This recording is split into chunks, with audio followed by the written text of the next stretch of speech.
Hey everybody, Random Stop here, and my channel is just random stuff. And today's first random thing is I'm gonna show you how to wrap the perfect gift.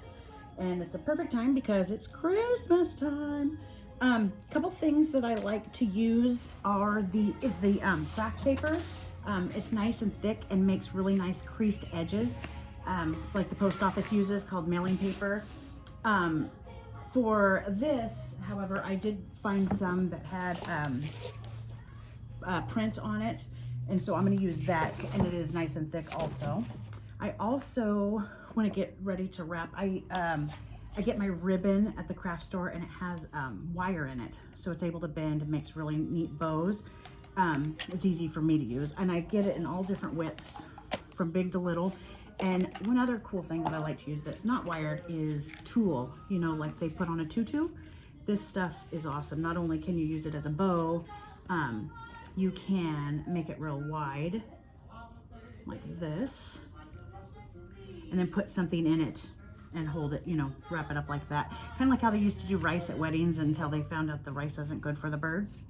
Anyhow, tulle, I really like tulle. Again, find it at the craft store.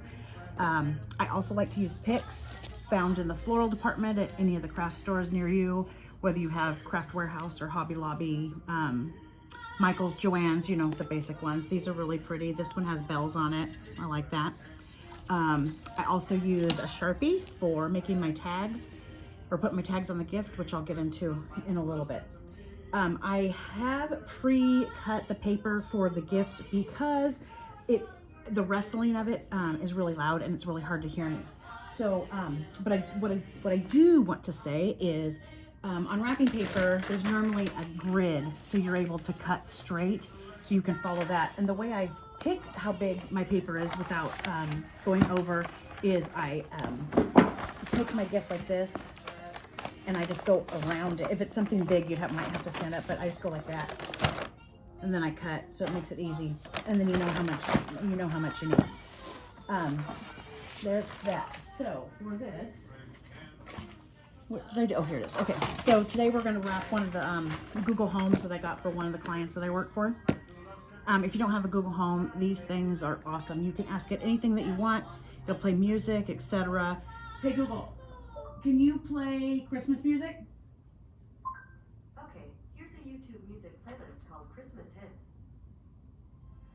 Hey Google, turn up 2 times. And it's that easy. It does trivia, it does all kinds of stuff. The longer you have it, the more stuff you end up asking it, like, hey Google, how do you spell phenomenon? Or you can hook it up to different lights and it'll turn on and off your lights. And I'm not here to advertise for Google, I'm here to show you how to wrap a gift. So let's do that. So have my paper cut. And I don't cut well with scissors. I've never been able to cut a straight line, so I've learned how to hide my crooked cuts, and I'll go into why I can't cut straight in a second. But what I do in order to get the nice creases, I pull it up like this. Oh, if your item has a tag on it like that and you don't want to cut it because it'll make it look bad, what I do is I just tape that down because it will get in the way when you're wrapping. So I make that flat, or cut it off depending on what you want to do. Okay, so here we go. I put my paper on and I make sure the front side is down. I don't know why, I don't know if it matters or not, but oh, I know why I do that. I do that so when I wrap my bow around it, I know which side is up. And I put my tape on it like that, and then I pull back like this, so then it makes a nice crease right there.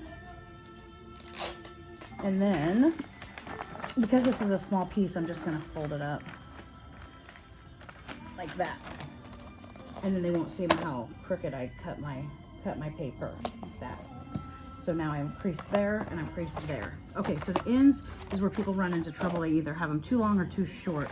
So you don't need as much as you think. See, that's too much. It's not going to cut. It's not going to fold correctly, or it won't fold nice and tight. So I trim that off. Again, they won't see your crookedness if you do cut it crooked, which I always tend to do. Like that. Okay, let's see. Yeah, that's better. Okay, let me check the other end. There we go. Okay, so The reason I can't cut straight, I'll tell you a small story why I do this, is because when I was in like first or second grade, my grandma went to my parent-teacher conference, and they told her that I haven't been able to cut very well because I'm left-handed. So I'm just gonna fold this down and then fold my two corners in like so. That's how I'm gonna do that. And sometimes if I need it, if it's a bigger gift, I'll put a piece of tape there to keep that down for me. So let me do that one more time. Just go down. And when it's the perfect length, these will fold in perfectly and they won't be loose. And then I fold in there and I fold in there. Again, with the heavy, thicker craft paper, it does it really, really easy for you. Anyhow, they told my grandma that I needed, and then I fold this end up and then I come up like that. And I'll put a piece of tape right there. So they told my grandma that I can't cut very well. They saw me struggling, and I'm gonna have to use the green-handled lefty scissors. And my grandma, thinking I'm absolutely perfect, and she still does, she said, oh no, my granddaughter doesn't need those green-handled lefty scissors. She's bisexual. But she meant ambidextrous.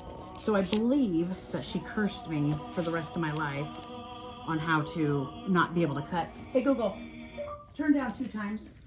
I couldn't concentrate. So I folded that in, and then I'm just gonna take my other 2 ends and fold it in like that. And fold it in like that, pull it up, and then fold down if you need to. You don't have to. Depends on how you want it to look on the ends. And then again, I'm gonna go over it one more time just to make sure my creases are really nice and tight. I'm gonna pull it towards me. See, this is still kind of loose there. So I'm gonna come up, a little bit baggy. I don't want it to be baggy. Fold it in. There we go. Fold it in. I can feel the difference. So if you wanted to, you can just come up like that. So it looks like a postage. A postage. Looks like a box you would get from the mail. Okay. But I like it tucked under and then over like that.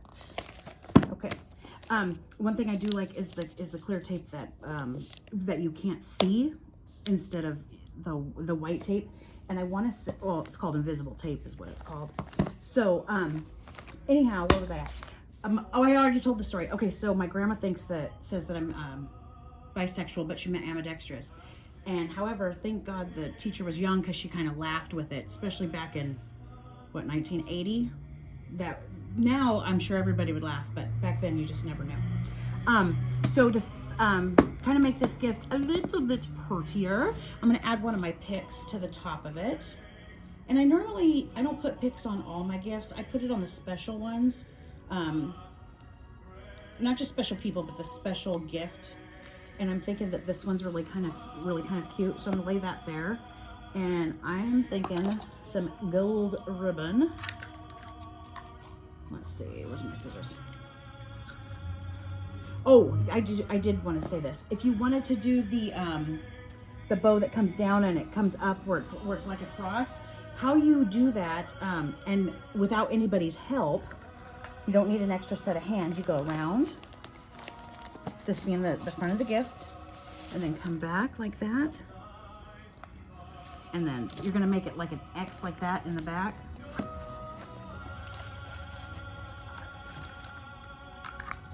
And cut it. And what you do, let me start from the beginning. Okay, so front, let me make it even, okay. Front, and then in the back you're gonna just twist like that, and then twist up and around. Okay, and then this is the front of my gift. So with this bottom one, I'm gonna go under. And with this top one, I'm gonna go under this way. And then I can just tie myself a cute little knot, oops, there on the top. And I didn't need anybody's help for that. And then also I can add my little pick in there. Oh, I need to trim it. But that's not the way I was gonna do this one. I wanted to show you, I wanted to just wrap the bow around it. So I wanted to lay my pick down. Actually, I wonder how some tulle would look. It might be kind of cute like this. Wrap it around. Now let's try the tool. Okay. Lay my little thingy on there. I'm gonna just tie it in a cute little knot. And I just kind of do a bow like that. I want to cover that. I want to cover the end of my pick, so I'll make this wider so it covers it, so it comes down a little bit. But I'm not going to you're not going to make you wait for me to do all that. So for now, that's the way it's going to look. If you have to, you can put a glue dot in the back to make it stick down a little bit, or a little piece of tape, and then cover it with the ribbon. One thing that I do, because when my son was younger and he would always go around and he would look at the gifts, or peek into the gifts, or see which ones were his and so on. So what I started doing was I started writing down, instead of putting the name, I would give it a number. And I would have my own little cheat sheet. So number 1 was my son, Jake.